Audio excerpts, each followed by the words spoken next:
Espace TV, le 22h.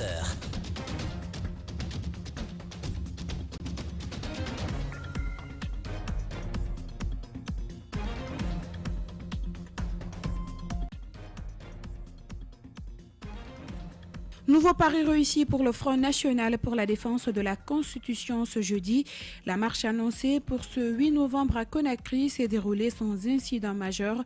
Du rond-point de la tannerie à l'esplanade du stade du 28 septembre, c'est une foule immense, une marée rouge qui est sortie pour dire non au projet de nouvelle Constitution. Dans ce journal, vous aurez tous les échos avec nos reporters déployés sur le terrain. Le vice-président du parti groupe a jeté l'éponge. Ahmed Kourouma quitte officiellement ce parti politique pour des raisons qu'il n'a pas indiquées dans sa lettre de démission disponible sur les réseaux sociaux. Interrogé ce jeudi, le président du parti groupe s'est dit surpris. Il n'aurait pas été saisi par son vice-président. Vous entendrez Elhaj Papakouli Kourouma dans ce journal. Et puis, plus de 1600 migrants ont été évacués dans le calme ce jeudi de deux importants campements parisiens. Une opération d'envergure signée selon les autorités d'un changement sur l'immigration.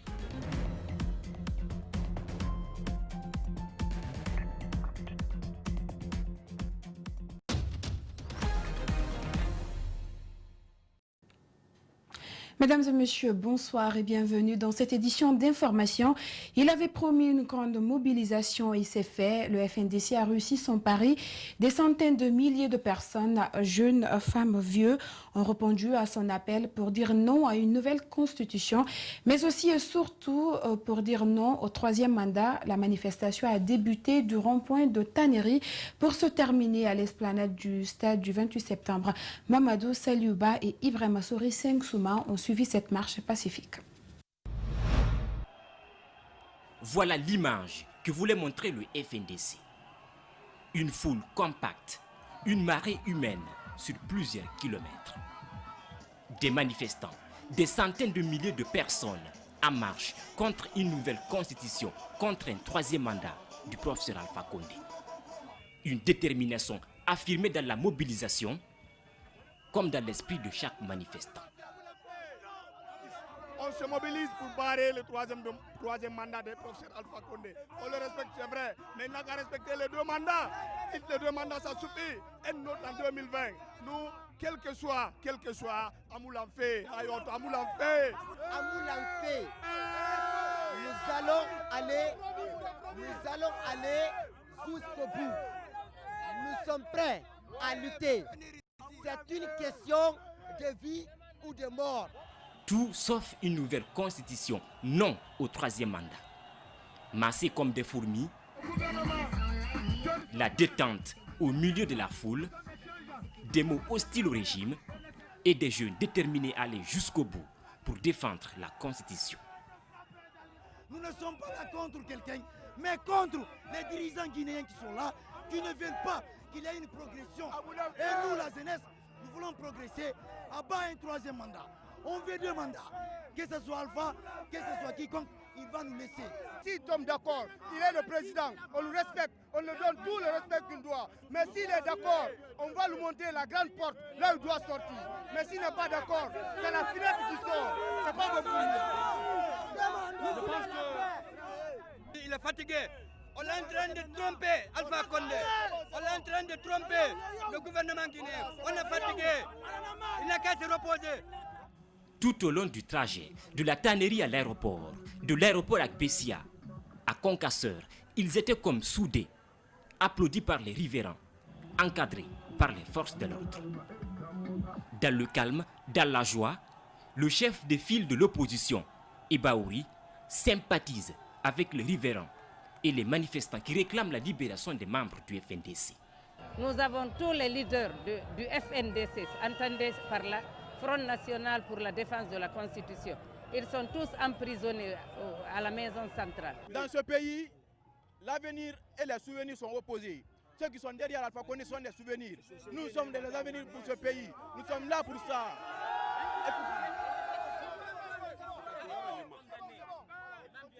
Ceux qui sont condamnés, nous sommes Kamano, nous sommes Sano, nous sommes Kunduno. Donc nous sommes là pour ça, pour eux. La marche va continuer, nous resterons mobilisés et décidés jusqu'à ce que la justice soit faite. Des mots, mais aussi des initiatives, des jeunes sur le qui-vive pour faciliter la circulation. Aucun incident, les forces de l'ordre veillent au respect de l'itinéraire, une marche qui a observé tout son caractère pacifique, une réponse à coup sûr à leurs détracteurs. Libérer nos camarades injustement emprisonnés à bas le troisième mandat, à bas une nouvelle constitution sont entre autres des messages forts véhiculés par les leaders du Front National pour la défense de la Constitution. Et cet après-midi à l'esplanade du stade du 28 septembre de Conakry, Cellou Dalein Diallo, Sidya Touré et les autres sont aussi revenus sur l'attaque du cortège funèbre du Front en début de semaine à Bambeto. Et ces déclarations ont eu lieu sur l'esplanade du stade du 28 septembre. C'est un reportage de Abdoulaye Sadio Diallo et de Alseni Kamara. Des mains par milliers au rythme de l'hymne national. Nous sommes sur l'esplanade du stade du 28 septembre. Pendant plus de 4 heures, les véhicules des leaders du FNDC ont percé la foule pour enfin atteindre le point d'arrivée. Il est 15 heures, passé de quelques minutes.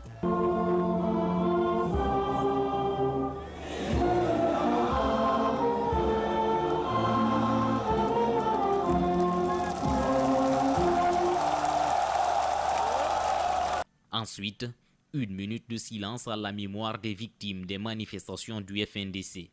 Puis, Sidya Touré prend la parole en premier. Ce que vous venez d'entendre, c'est le cri de cœur de tous les jeunes Guinéens qui ont soif d'avoir un avenir plein d'espoir, un avenir où ils peuvent devenir quelqu'un dans leur propre pays. Cellou Dalein, de son côté, manche retroussée, réitère l'opposition du Front à un éventuel 3e mandat et à une nouvelle constitution. Toute la Guinée, dans sa diversité politique, ethnique, socio-professionnelle, est opposée au 3e mandat. L'attaque du cortège funèbre du FNDC en début de semaine ne quitte pas les esprits. Cellou Dalein ne digère pas ce qui s'est passé. Et aux alentours de la mosquée. Ceux qui étaient dans le cimetière, ils ont vu une pluie de bombes lacrymogènes tomber dans l'cimetière. Ça ne leur a pas suffi. Ils sont venus ramasser et confisquer toutes les caisses qui avaient servi à transporter nos camarades. Ces caisses sont actuellement confisquées à la CNIS numéro 1 de Cameroun. On n'arrive pas à les récupérer. C'est pour dire à quel point nos soldats, nos agents de force de sécurité sont devenus inhumains. Des leaders du FNDC croupissent en prison depuis la mi-octobre. Lors de ce 3e acte aussi, ils n'ont pas été oubliés par leurs camarades qui restent vent debout dans la lutte.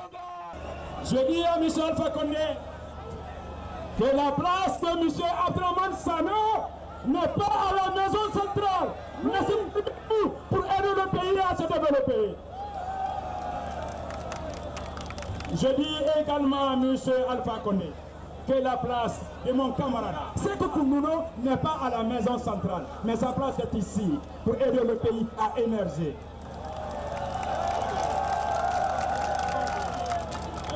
À votre nom, je dis à M. Alpha Condé de libérer mon camarade Ibrahim Diallo. Sa place n'est pas à la maison centrale, mais sa place est ici pour aider le pays à progresser. Des applaudissements à chaque prise de parole. La suite de cette lutte est attendue jeudi prochain.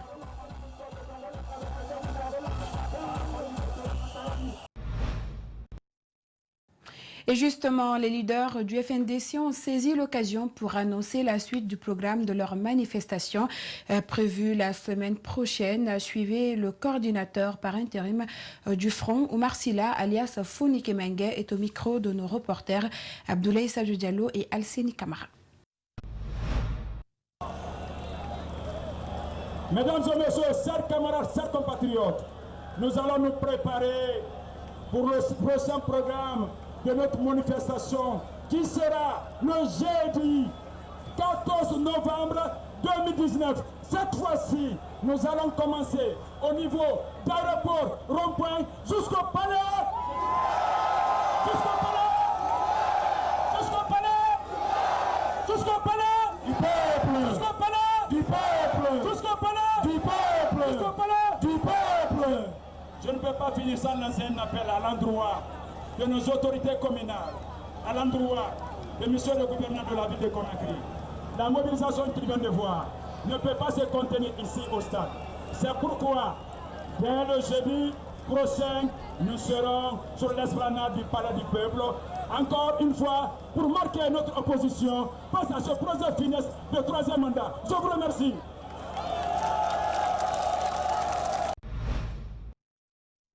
Ces propos sont recueillis par Abdoulaye Sadio Diallo et Alcini Camara. Et puis nous venons de l'apprendre, Bahouri n'est plus membre du cercle des acteurs pour la République. Le président de l'UDD a été exclu par ses pairs qui l'accusent d'avoir trahi l'esprit de leur plateforme qui se serait désolidarisée du FNDC. Le CAR déplore le fait que Bahouri ait pris part à la manifestation organisée par le Front ce jeudi. Abdoulaye Kourma, porte-parole du CAR, a été joint par nos confrères de Mosaïque Guinée. La marche du FNDC de Boké a mobilisé femmes, jeunes et responsables politiques de l'opposition de la ville. Et cette marche autorisée s'est déroulée sans incident et s'est achevée par un meeting à la place publique de la commune urbaine. Une occasion, selon les organisateurs, de donner le temps de la prochaine marche à venir pour s'opposer au référendum. Abdoulaye Keita et Salifou Lifo-Sissé. Pancarte en main, les membres du FNDC de Boké ont marché. Comme dans plusieurs autres villes, ce jeudi a mobilisé jeunes, femmes de la société civile, mais aussi des élus de l'opposition pour dire non à un 3e mandat ou à toute modification constitutionnelle. Le fédéral de l'UFDG a fait le constat d'une manifestation pas grandiose, mais il s'agit selon lui de la première marche et le ton est ainsi lancé. Nous apprécions que même les gens commencent à sortir, les gens commencent à avoir de l'audace, les gens commencent à confronter aujourd'hui le régime. Parce que les gens en ont marre de ce régime, je pense. Petit à petit, les gens vont commencer à sortir. Et je pense que la deuxième marche, ce sera plus que ça. Vous voyez aujourd'hui le déferlement quand on est sorti. Aujourd'hui, les gens ont compris qu'il n'y a pas de danger sur la route. Tous les gendarmes et les policiers sont rentrés. Les gens ont osé sortir pour ne pas être tués par des sanguinaires. Dénoncer la précarité, le chômage, voici ce qui motive certaines femmes du FNDC de Boké à manifester contre Alpha Condé pour un mandat de plus. Il n'y a plus d'Alpha Condé dans ce pays-là. Deux mandats, ça suffit. Il n'a qu'à quitter. Un autre va venir, il va faire les 2 mandats. Nouvelle constitution, on n'a pas besoin de ces zéro. Alpha est zéro, le gouvernement est zéro. On n'a pas besoin d'Alpha dans notre pays. Il ne peut pas refuser, on va l'envoyer, on va l'attacher comme un commandant. Comment dire ça? Modifier la constitution, il n'en est pas question. Le FNDC s'en prend aux propos du ministre Papakoli Kourouma. Et si aujourd'hui nous attendons des ministres qui disent que la constitution est un chiffon, alors là, ça veut dire que nous sommes dans une république qui est aussi une république de chiffon, qui est illégale. Donc nous demandons humblement à monsieur le président de la République de ne pas modifier notre constitution. A précisé que cette marche s'est déroulée sans incident, toute chose que saluent les organisateurs qui félicitent d'ailleurs les forces de sécurité.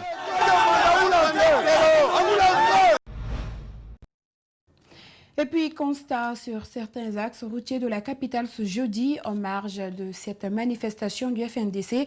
Les activités ont été paralysées par endroits. Malgré tout, la circulation reste visible sur des axes comme Anko 5 à Lambagné, ainsi que sur l'autoroute Fidel Castro. Nos reporters Abdourahmane Ba et Ibrahim Assouma ont fait le tour. Suivez. Le rond-point Anko 5. Ici, pas de routier pour régulariser la circulation. Et cela s'explique par l'effectif dérisoire des voitures sur la route. Les magasins sont fermés, seulement quelques commerçants qui ont exposé leurs marchandises. Direction Lambagny, où les taximans se réorientent pour essayer de compléter la recette journalière.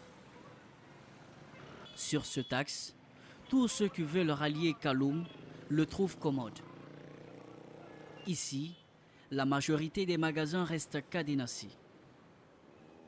Sur l'axe Anko 5-Koza, les voitures circulent à compte-gouttes. À ce niveau aussi, seuls les taxis sont à l'œuvre. Boutiques et magasins fermés. Non loin, Une foule de manifestants en pleine ambiance, en attente des meneurs de la marche pour rejoindre la tannerie, point de départ. On attend les leaders politiques pour dès qu'ils vont arriver, on va descendre vers la tannerie. On attendrit ça, c'est-à-dire mon chef de file opposition. On doit parler avec lui. Parce que toutes les choses, il faut qu'on fait combat à cause de lui. Démocratie, on ne peut pas aller sans lui. Est-ce que vous comprenez? Mais nous, ce qu'on veut qu'il n'a qu'à quitter. Il n'a qu'à quitter. Il n'a qu'à quitter. C'est pour se rencontrer à la tannerie, pour déparer là-bas jusqu'à la, comment dirais-je, au stade de 28 septembre. C'est ça. Sur le tronçon Koza-Bambeto, l'ambiance est à la marche du FNDC. Tous sont sortis rejoindre le mouvement.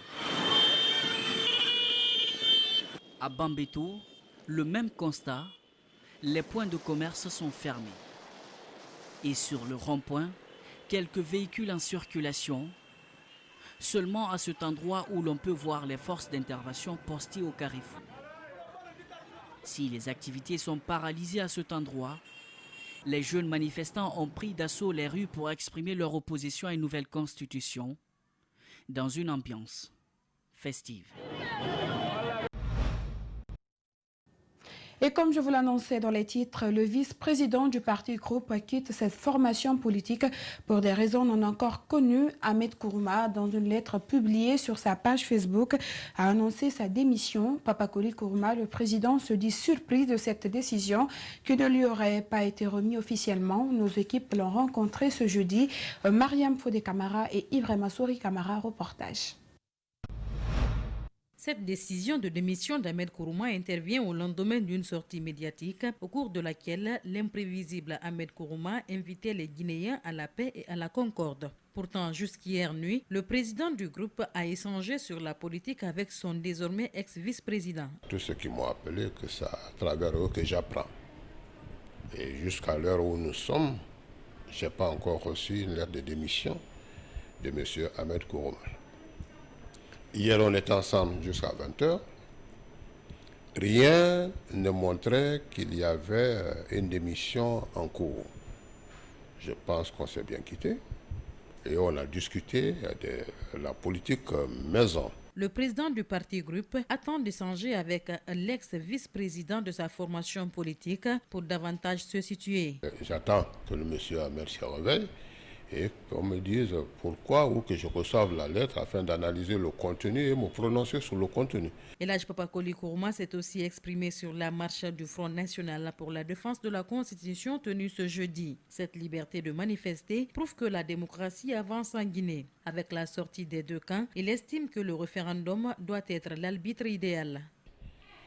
Ils sont sortis, à un moment donné, la Côte du Nord est sortie et il y a eu deux sons de cloche. Le premier qui disait non à une nouvelle constitution, le second a dit oui. Dès lors, un référendum s'impose pour départager les différentes positions. C'est là la démocratie. Et le seul baromètre permettant d'évaluer la supériorité numérique d'un groupe par rapport à un autre, ce sont les urnes. Papakoli Kourouma considère que le compte Facebook de son vice-président pourrait être piraté, ce qui expliquerait sa sortie qu'il juge inopportune. Affaire de l'imam Radié, nous en reparlons. Elhadji Yaya Camara sera un conseiller communal élu sous la bannière de l'UFDG à Doubrika. Et à travers des images qui circulent sur la toile, l'imam est accusé d'avoir dit des contre-vérités sur son appartenance à l'UFDG. Alseni Bari et Yacouba Traoré ont tenté de comprendre.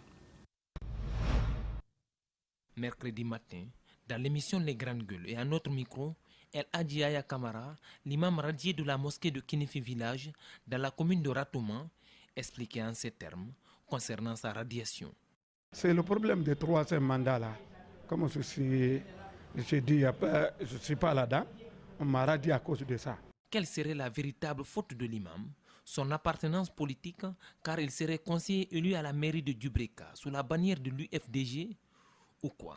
Surtout que la décision numéro 2019 du secrétariat des affaires religieuses ne mentionne pas la faute commise par Elhadji Yaya Camara. Cependant, Sur les images qui circulent sur la toile, il est dit que l'imam est proche de l'UFDG. Sur cette photo, l'imam est en compagnie de l'épouse de Cellou Dalein Diallo. Dans l'interview, l'imam n'a pas hésité à exprimer son soutien aux idéaux du FNDC. Je suis membre du FNDC. Comment je ne suis pas imam? Si je ne suis pas imam, je suis un Guinéen. Ok? FNDC, c'est la défense de notre constitution. Cette décision de radiation soulève assez d'interrogations. Le secrétariat des affaires religieuses n'a pas voulu se prêter à nos questions, malgré nos énormes tentatives. Une autre question qui taraude les esprits est de savoir si un imam devrait afficher sa position politique. Et culture à présent, finale concours Miss Guinée 2019. Les lauréates sont entrées en possession de leur prix hier mercredi et la Miss Mariam Touré a reçu la somme de 1 200 €, soit plus de 12 millions de francs guinéens, ainsi que d'autres lots Gibril Ba et Abou Kouria Kourouma. 12 500 000, 7 500 000 et 5 millions, ce sont les montants dont bénéficient respectivement la Miss Guinée 2019 et ses deux dauphines. Les candidates perdantes ont elles aussi bénéficié de plusieurs cadeaux offerts par le sponsor qui accompagne l'événement. La Miss a gagné, hein? Elle a gagné plein de cadeaux, elle a gagné voilà, un écran plasma, la Miss a gagné 12 millions du sponsor Bra Guinée. Elle a également bénéficié des soins de beauté, de Tendance et Aiguilla Forever. Donc voilà, il y en a tellement de cadeaux que je ne pourrais pas citer.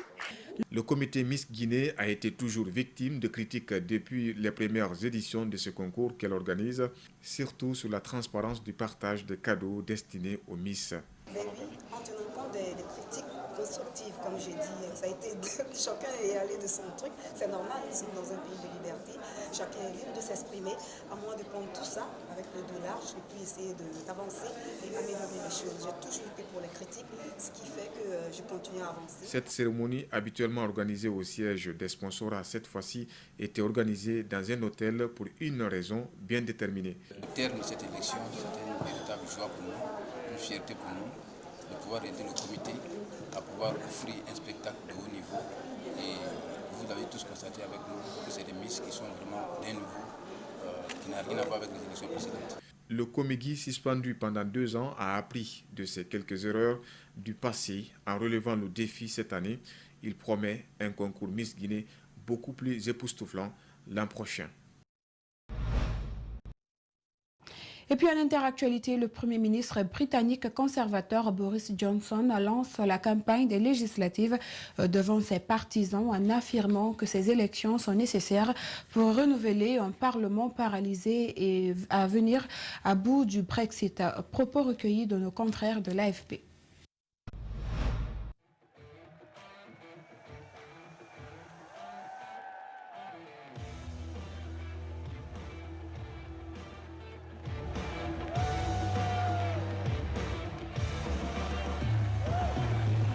I didn't want an election, and no Prime Minister, frankly, I love my job, no Prime Minister wants an election, particularly when I'm enjoying, there's so much that we want to get on and do, but my friends, we have no choice. We have a parliament that is paralysed, blocked, generally incapable of digestive function as an anaconda that has swallowed a tapir. Let's make next year the year of prosperity and growth. Prosperity and growth, not the year of 2 chaotic referendums. And if I come back with a working majority in Parliament, then I will get Parliament working for you.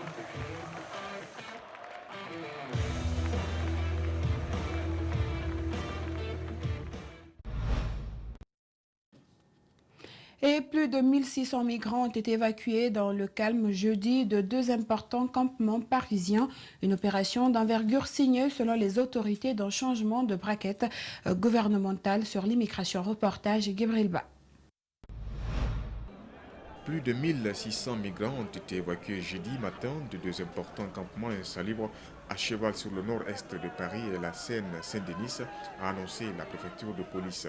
Quelques 1500 à 3000 exilés vivaient à Paris dans des tentes à portée des pots d'échappement du périphérique et de l'autoroute. L'autre partie, qui se trouve dans un camp voisin de ceux démantelés jeudi, doit faire l'objet d'une prochaine opération. Cette vaste opération intervient au lendemain de l'annonce par le gouvernement d'un durcissement de la politique migratoire avec l'instauration de quotas et la limitation des remboursements des soins médicaux. Le Premier ministre Édouard Philippe avait notamment affirmé que son gouvernement voulait reprendre le contrôle de la politique migratoire nationale. Et voilà, c'est la fin de cette édition d'information réalisée par toute l'équipe d'Espace TV. Merci à tous de l'avoir suivi et bonsoir.